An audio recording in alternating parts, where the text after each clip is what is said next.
ng bayan, maasahan anumang panahon. Magandang araw po sa ating lahat. Narito ang update sa lagay ng panahon ngayong araw ng Lunes, September 16, 2024.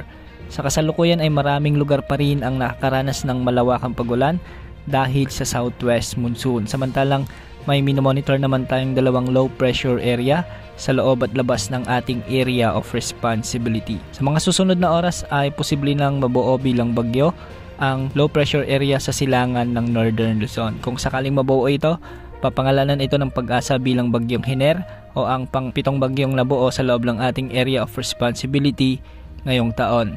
Ayon sa forecast nito, posible nitong tahakin ang northwest na direksyon at hindi rin inaalis ang posibilidad na ito ay tumama o maglandfall sa bahagi ng Isabela o Cagayan area. Kikilos pa rin ito ng pakanluran at posibleng sumanib sa isa pang low pressure area na posibleng mabuo sa West Philippine Sea.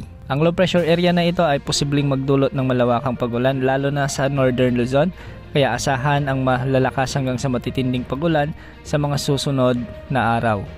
Pinapayon natin ang ating mga kababayan sa mga lugar na ito na maghanda sa posibilidad ng mga pagbaha at pagguho ng lupa, lalo na kapag tumatawid o nananalasa ang potensyal na bagyong si Hiner. Samantala ang isa namang low pressure area o ayon naman sa Japan Meteorological Agency ay isa ng tropical depression ay posible namang kumilos ng hilagang kanluran sa mga susunod na araw. Posible rin itong pumasok sa ating area of responsibility, ngunit dadaan lang ito ng mabilis kagaya ni bagyong Ferdy. Kung sakali ding pumasok ito sa ating area of responsibility, papangalanan ito ng Pag-asa bilang bagyong Helen. Hindi naman inaasang magdadala ito ng direktang epekto sa anumang bahagi ng ating bansa, ngunit tutulong ito na palalakasin o hahatakin ang habagat na siya namang magpapaulan sa malaking bahagi ng ating bansa sa mga susunod pang mga araw.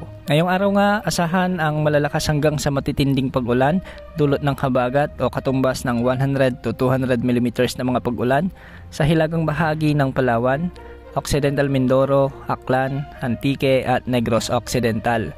Makakaranas naman ng katamtaman o hanggang sa malalakas na pag-ulan o katumbas ng 50 to 100 mm na mga pag-ulan sa bahagi ng Albay, Sorsogon, Masbate, ang nalalabing bahagi ng Mimaropa, ang buong Western Visayas at ang buong Negros Island region.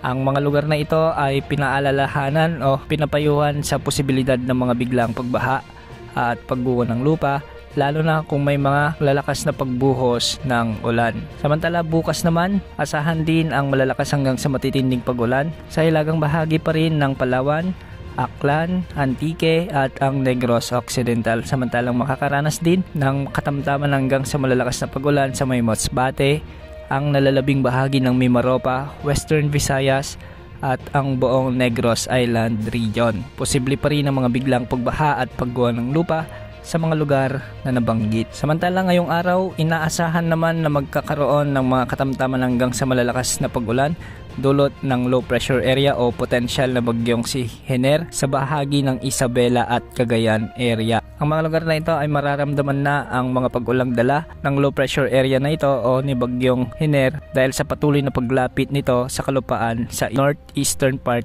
ng Luzon. Pagsapit naman ng Martes, asahan din ang malalakas na pag-ulan sa bahagi ng Cagayan kasama na ang Babuyan Islands at Isabela. Ito ay dahil pa rin sa posibleng paglapit ni pre-bagyong Hiner. Sa ngayon wala namang nakataas na gale warning sa anumang bahagi ng ating bansa, ngunit pinaalalahanan natin ang ating mga kababayang mangingisda at may maliliit na sasakyang pandagat na mag-ingat sa pamamalaot o paglalayag o pangingisda dahil may mga makataasan ng mga pag-alon sa mga lugar na apektado ng habagat at ng low pressure area. Hanggat maaari ay iwasan muna natin ang pumalaot para sa ating kaligtasan. Yan muna ang update sa lagi ng panahon. Ito pang weather update ng bayan. Maasahan anumang panahon.